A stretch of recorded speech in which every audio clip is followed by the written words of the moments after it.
Twitter के CEO Jack Dorsey ने भारत को 15 मिलियन यूएस डॉलर की मदद दी है कोरोना काल में, कोरोना से फाइट करने के लिए। और ये जो 15 मिलियन डॉलर हैं, जो लगभग 110 करोड़ होता है, ये भारत को दिए हैं। लेकिन इसमें से जो 15 मिलियन डॉलर हैं वो 3 एनजीओ को दिए हैं। एक एनजीओ राष्ट्रीय स्वयंसेवक संघ यानी आरएसएस की है, जिसका नाम है सेवा इंटरनेशनल। और सेवा इंटरनेशनल को जो ट्विटर के सीईओ हैं उन्होंने 2.5 मिलियन डॉलर दिए हैं। तो अब ये जो 2.5 मिलियन डॉलर दिए हैं, इस पर ट्विटर पर बाकायदा कुछ लिबरल्स, कुछ वामपंथी और कुछ इस देश में बैठे हुए लोग भी सवाल उठा रहे हैं और ट्विटर को कह रहे हैं कि ये जो पैसा आपने आरएसएस को दिया है इसको वापस ले लीजिए। लेकिन क्यों, इसका उनके पास जवाब नहीं है। जबकि आपको बताएं, जो ट्विटर का संचालन करने वाले हैं, क्या उनके पास इस बात का ज्ञान नहीं है कि ये जो सेवा इंटरनेशनल है ये क्या काम कर रही है? आरएसएस इस समय में क्या काम करती है? जो देश में विपत्ति में लोग हैं इस समय, क्या उनकी मदद क्या क्या हो रही है? ये सब कुछ देखने के बाद देश के कई हिस्सों से, दुनिया के कई हिस्सों से ये आरएसएस के सेवा भारती को मदद आ रही है। क्योंकि वो देख रहे हैं कि ये जो राष्ट्रीय स्वयंसेवक संघ है, जिसका निर्माण सन 1925 में परम पूज्य डॉक्टर हेडगेवार जी ने किया था, और किया केवल इसलिए था कि वो भारत माता की सेवा करें। और इसी भावना से आरएसएस के जो स्वयंसेवक हैं उनको बाकायदा भारत मां की स्तुति, भारत माता की सेवा के लिए तैयार किया जाता है। स्वयं की प्रेरणा से, यानी खुद के पैसों से, खुद की तन की सेवा से वो समाज और देश की सेवा में जुटे रहते हैं। और ऐसा देखने में आया है अनेक बार कि जब भी देश पर कोई आपत्ति विपत्ति आई हो, आरएसएस के ये स्वयंसेवक फ्रंट लाइन वर्करों के साथ मिलकर खड़े होते हैं। इस समय में जब कोरोना काल चल रहा है, इस समय में भी आप देखिए कि पूरे भारत में आरएसएस की जो सेवा भारती है उसने बहुत जगह कोविड केयर सेंटर चला रखे हैं, लोगों को ऑक्सीजन वितरण की जा रही है। जो आरएसएस के डॉक्टर हैं वो डॉक्टर अपनी निशुल्क सेवाएं दे रहे हैं, काउंसलिंग हो रही है। यहां तक कि जो आरएसएस के स्वयंसेवक हैं वो प्लाज्मा डोनेट कर रहे हैं, रक्त डोनेट कर रहे हैं। और तो और कोई किसी परिवार में यदि परिवार के सभी सदस्य कोरोना ग्रसित हैं या भोजन बनाने में समर्थ नहीं है, उनको घर में जाकर भोजन भी प्रोवाइड करा रहे हैं। और इस कोरोना काल में आपको बताऊं, 43 शहरों में 2442 कोविड सेंटर इस तरह से चल रहे हैं, और इसमें वैक्सीनेशन सेंटर भी चल रहे हैं। 240 अस्पतालों में आरएसएस के स्वयंसेवक मेडिकल स्टाफ के साथ, पैरामेडिकल स्टाफ के साथ मिलकर के उस प्रशासन का सहयोग भी कर रहा है। क्योंकि कोई अगर उसमें डॉक्टर है तो वो डॉक्टरों के साथ टीम में लगा है, निशुल्क सेवा। पैरामेडिकल स्टाफ है, लैब टेक्नीशियन है, वो संघ के स्वयंसेवक प्रशासन को आग्रह करके उनकी मदद इस समय में कर रहे हैं। इसी तरह भोजन के लिए 1500 लंगर जगह जगह चलाए जा रहे हैं, जिसमें आपको बताएं दिल्ली में जो सेवा भारती है उसने बाकायदा कई जगह 100 बेड का कोविड सेंटर चला रखा है। लोगों को घरों में ऑक्सीजन, फ्री एम्बुलेंस और भोजन, दवाइयां मुहैया कराई जा रही हैं। और आपको बताऊं कि सेवा भारती दिल्ली ने एक ऐप बना रखा है, उत्कर्ष भारत। ये उत्कर्ष भारत ऐप पर जो कोई मदद चाहता है वो उस पे जाइए, अपना रजिस्टर करिए, क्या मदद चाहिए ये डालिए, और उसको वहां स्वयंसेवक पढ़ते हैं और उस मदद को वहां तक पहुंचाते हैं। यानी एक बिल्कुल सिस्टमेटिक तरीके से ये मदद का काम चल रहा है। और इसी मदद को देखते हुए जो दुनिया को देखते हैं, और ट्विटर ने ये देखा कि भारत के अंदर यदि कोई एनजीओ काफी शिद्दत से काम कर रहा है, बहुत मेहनत से काम कर रहा है और निस्वार्थ भावना से उसके हजारों स्वयंसेवक इस समय कोविड में मरीजों की तीमारदारी में लगे हुए हैं और हेल्प कर रहा है, तब उसने 2.5 मिलियन डॉलर देने का निर्णय लिया। लेकिन इस 2.5 मिलियन डॉलर जैसे ही ट्विटर ने आरएसएस की संस्था सेवा इंटरनेशनल को दान दिया, उसके बाद जो यूजर हैं ट्विटर के, वो बाकायदा उस पर सवाल उठाने लगे और उन्होंने कहा आपने आरएसएस को क्यों पैसा दे दिया? ये कुछ लोग इसको कहते हैं ये तो सांप्रदायिक पार्टी है, ये तो सांप्रदायिक दल है। ऐसे कहने वाले कांग्रेस के राहुल गांधी, जिन्होंने कई बार आरएसएस को निशाना बनाते हुए इसे बदनाम करने की कोशिश की है।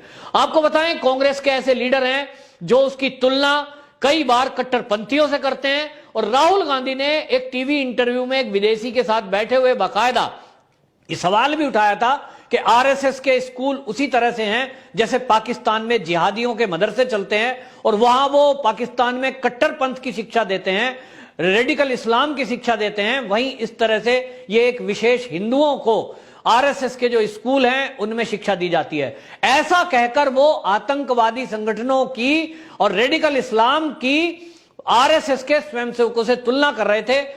आज उस सोच का पता लगता है और वही मानसिकता इस आरएसएस की समाज सेवा पर सवाल उठा रहे हैं, क्योंकि कांग्रेस कभी भी ये निकलकर देखना नहीं चाहती। मैं तो राहुल गांधी से कहूंगा कि वो दिल्ली में हैं, दिल्ली में जाइए, आपको बुराड़ी में और दिल्ली की कई जगह आपको कोविड सेंटर में संघ के स्वयंसेवक सेवा करते हुए मिल जाएंगे, सेवा भारती के लोग घर घर में भोजन पहुंचाते हुए मिल जाएंगे, प्लाज्मा डोनेट करते हुए मिल जाएंगे और फ्री एम्बुलेंस सुविधा और मेडिकल सुविधा भी देते हुए मिल जाएंगे।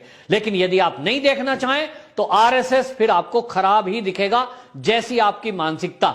लेकिन संघ, राष्ट्रीय स्वयंसेवक संघ वो संगठन है कि देश में कभी भी अगर कहीं भूकंप आ जाए, कहीं बाढ़ आ जाए, ऐसे दृश्य वो कभी दिखाता भी नहीं है, क्योंकि मीडिया की एक बीमारी है कि वो आरएसएस की कभी भी पॉजिटिव न्यूज नहीं दिखाता। सोशल मीडिया पर यदा कदा कोई फोटो किसी व्यक्ति ने खींच दी तो डाल दी, क्योंकि संघ भी ये कहता है कि स्वयं प्रचार से हमें दूर रहना है। लेकिन आज की डेट में जब संघ को गाली दी जाती है और संघ को बदनाम किया जाता है, तो ऐसे में जरूरत है कि संघ का भी प्रचार हो और संघ के कार्यों की समीक्षा हो, लोग उसको देखें और सराहें भी। तो आपको बताऊं, संघ इस समय पूरे भारत में जो कर रहा है वो पहली बार नहीं है। देश की आजादी के बाद से चाहे देश की सेना की मदद करने की बात हो, तो कश्मीर में 1962 का युद्ध हुआ तो सेना के साथ कंधे से कंधा मिलाकर संघ के स्वयंसेवकों ने उस समय मदद पहुंचाई थी। और जवाहरलाल नेहरू के समय में संघ को वाकई 26 जनवरी की परेड में इसीलिए शामिल भी किया गया। आपको बताएं, संघ का ही यह कार्य है कि कहीं बाढ़ आ जाए, भूकंप आ जाए, तो उस समय वो मदद के लिए निकल पड़ते हैं।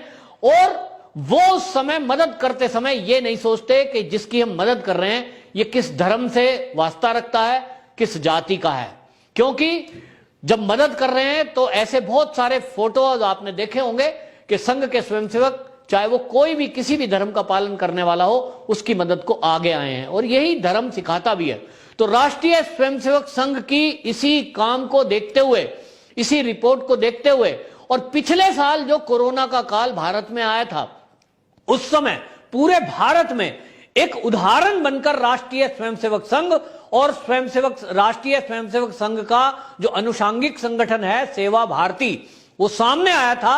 किस तरह से लॉकडाउन के दौरान लोगों को भोजन की किट दी गई, लोगों को भोजन बनाकर दिया गया और उनको दवाइयां दी गई, उनको बाकायदा ठहरने की व्यवस्था दी गई और जरूरतमंदों को दवाइयां तक दी गई। ये हमने पिछले साल भी देखा।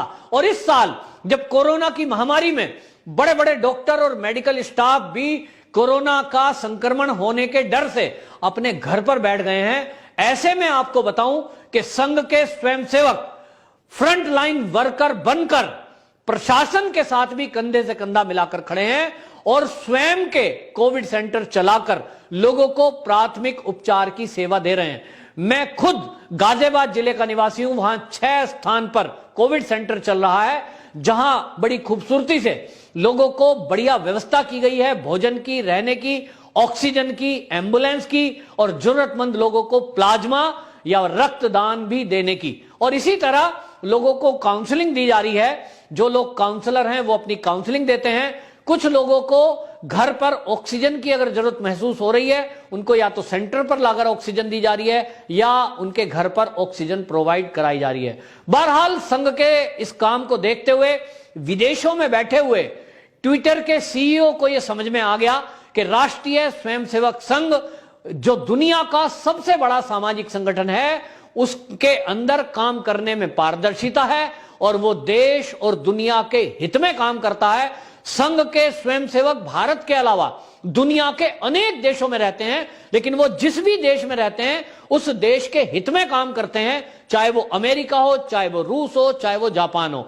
और इसीलिए आपको बताऊं, सेवा इंटरनेशनल को ट्विटर ने $2.5 करोड़ दिया है और यह बताता है कि विदेशों में बैठे हुए लोग कितनी पार की नजर रखते हैं और वो देख रहे हैं। लेकिन भारत के अंदर क्रिटिसाइज करने वाले लोग बैठे हैं और भारत के अंदर बैठे हुए वो लोग हैं जो जिहादी मानसिकता के लोगों को कुछ नहीं बोलेंगे, लेकिन जो सेवा में जुटा हुआ है, जो निस्वार्थ भावना से लोगों की इस कोरोना काल में, महामारी के काल में फ्रंट लाइन वर्कर बनकर अपने को रिस्क में डालते हुए, अपना परिवार छोड़कर, अपनी जेब से पैसा लगाकर इस सेवा के काम को कर रहा है, उसको वो आतंकियों से या जिहादियों से तुलना करने से बाज नहीं आते।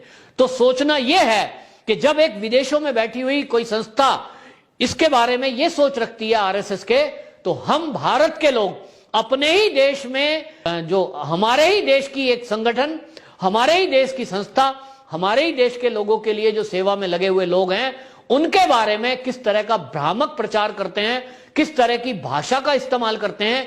जो देश का विपक्ष है वो बार बार संघ को सांप्रदायिक बताकर और कई बार कोई संगठन उसको बैन करने की बात भी करते हैं। लेकिन विचार करना होगा, जरा इस चश्मे को हटाइए और एक पारदर्शी चश्मा लगाइए जिससे आप देख सकें कि राष्ट्रीय स्वयंसेवक संघ के स्वयंसेवक इस समय किस तरह कोरोना पीड़ितों की मदद को आगे आया है और आगे ही नहीं तो फ्रंट लाइन वर्कर बनकर किस तरह से काम में लगा हुआ है, जुटा हुआ है। छोटे से लेकर बड़े उसके कार्यकर्ता इस मुसीबत के समय में कंधे से कंधा मिलाकर कोरोना के इस महामारी के काल में देश की सेवा में आगे आया है। इसके लिए वो किसी के दर पे नहीं जाता है। ये बात अलग है कि ट्विटर ने अपने आप ये चीज महसूस की और सेवा इंटरनेशनल को ये दान दिया है। भारत के अंदर ज्यादातर सेवा के काम संघ के स्वयंसेवक अपने ही पैसों से, अपनी प्रेरणा से वो काम करते हुए आए हैं। तो हमको भी अगर आसपास कहीं संघ का सेवा कार्य दिखाई दे या हमको कोई पता चले कि हमारे आसपास कोई सेवा का कोविड सेंटर चल रहा है, आरएसएस के स्वयंसेवकों के द्वारा कोई सेवा कार्य चल रहा है, आप तब तक संघ के बारे में कोई धारणा ठीक से नहीं बना सकते जब तक आप निकट जाकर उस संघ के सेवा कार्य को ना देख लें या संघ की शाखा पर जाकर आप संघ के बारे में जानने की कोशिश ना करें। दूर से बैठे हुए ऐसा ही है जैसे आप समुद्र के किनारे खड़े होकर समुद्र की गहराइयों का नहीं पता लगा सकते।